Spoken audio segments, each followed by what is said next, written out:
organizations, including the United Nations, are pursuing the development of a one-world religious organization. Today, on the United Nations' 55th anniversary, CBN News reporter Wendy Griffith takes a look at what's behind this push for a global religious voice. After a while, the drums, chants, and prayers representing many of the world's leading religions all started to sound alike, somehow losing their flavor in a melting pot of spiritual soup. The first ever Millennium World Peace Summit of religious and spiritual leaders took place at the United Nations in August, and some believe it marked the first major step toward a movement to usher in a global spiritual body that may one day speak for all religions. Robert McGinnis with the Family Research Council says it appears the hidden agenda is to unite people under one religious organization so they will peacefully accept UN goals such as population control, abortion rights, and one world government. Instead of all these different gods, maybe there's one God who manifests himself and revealed himself in different ways to different people. You know, what about that, huh? CNN founder and billionaire Ted Turner was the honorary chair of the World Religion Summit.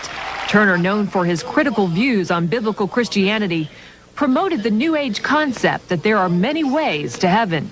The thing that disturbed me is that my religious Christian sect was very intolerant, not intolerant of religious freedom for other people, but they thought that we were the only ones going to heaven. Supporters of a global religious voice have come down hard on evangelical Christians who refuse to adopt their New Age agenda.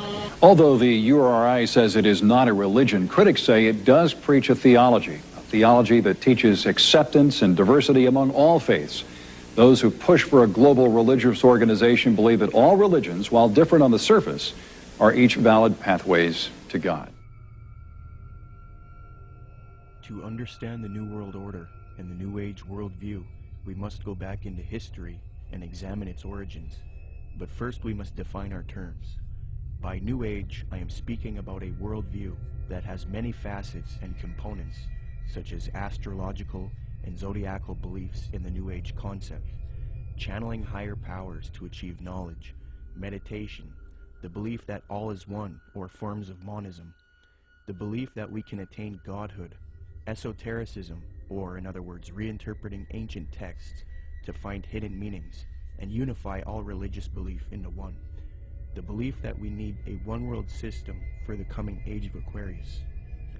By New World Order, I am talking about a political agenda to create a one-world system, one-world government, one-world economy, unity of humanity into one organism, control over humanity, and submission of the masses.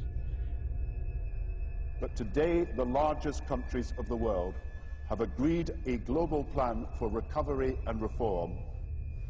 I think a new world order is emerging, and with it the foundations of a new and progressive era of international cooperation.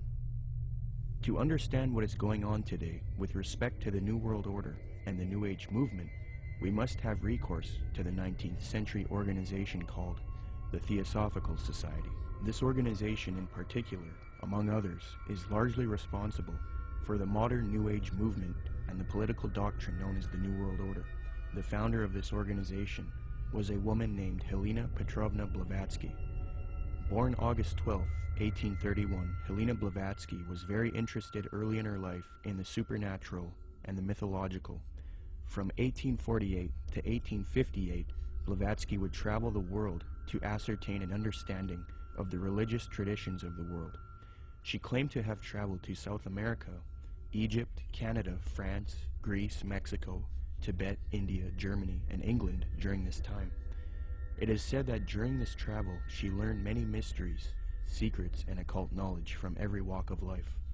With all of this new esoteric information in her mind, she moved to New York in 1873.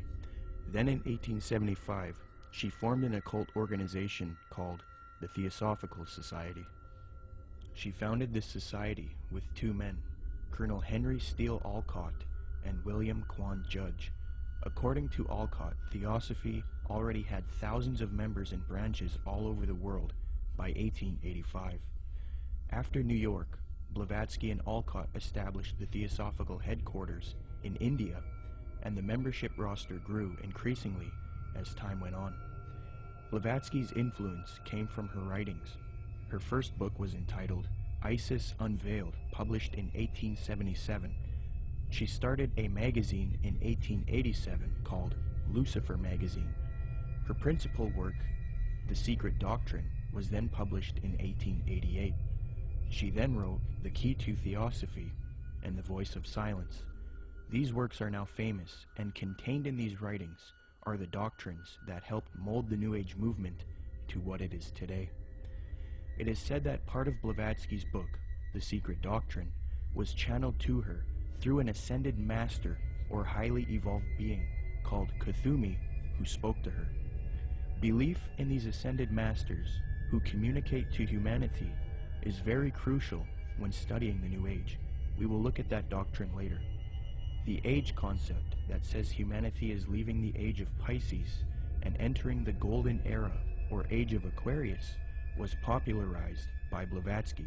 She taught Theosophists, at any rate, some of them who understand the hidden meaning of the universally expected avatars, messiahs, socioshis, and Christs, know that it is no end of the world, but the consummation of the age, i.e. the close of a cycle, which is now fast approaching. Again, the messianic cycle of the man connected with Pisces. It is a cycle, historical, and not very long, but very occult, lasting about 2,155 solar years. It occurred 2,410 and 255 BC, or when the equinox entered into the sign of Ram, and again into that of Pisces. When it enters in a few years the sign of Aquarius, psychologists will have some extra work to do, and the psychic idiosyncrasies of humanity will enter on a great change.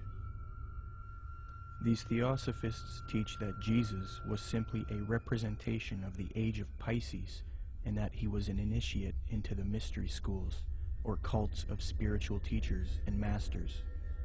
They teach people that the new age of Aquarius is going to be that of a utopia, where the world unites into a one-world system, the exiting out of Jesus' age, and the entering into a new world teacher's age. They say each age is accompanied by a great world teacher, be it Buddha, Jesus, etc. So for the advent of the age of Aquarius, they claim a new world teacher will guide humanity into it. Blavatsky was reluctant to fuse these theosophic beliefs with politics, however. Nonetheless, she still advocated monism and a one-world brotherhood, or uniting, of mankind. In Blavatsky's book, The Key to Theosophy, she lists three main goals of theosophy: universal brotherhood of humanity without distinction of race, color, or creed, to promote the study of the world's religions, and to investigate the hidden mysteries of nature.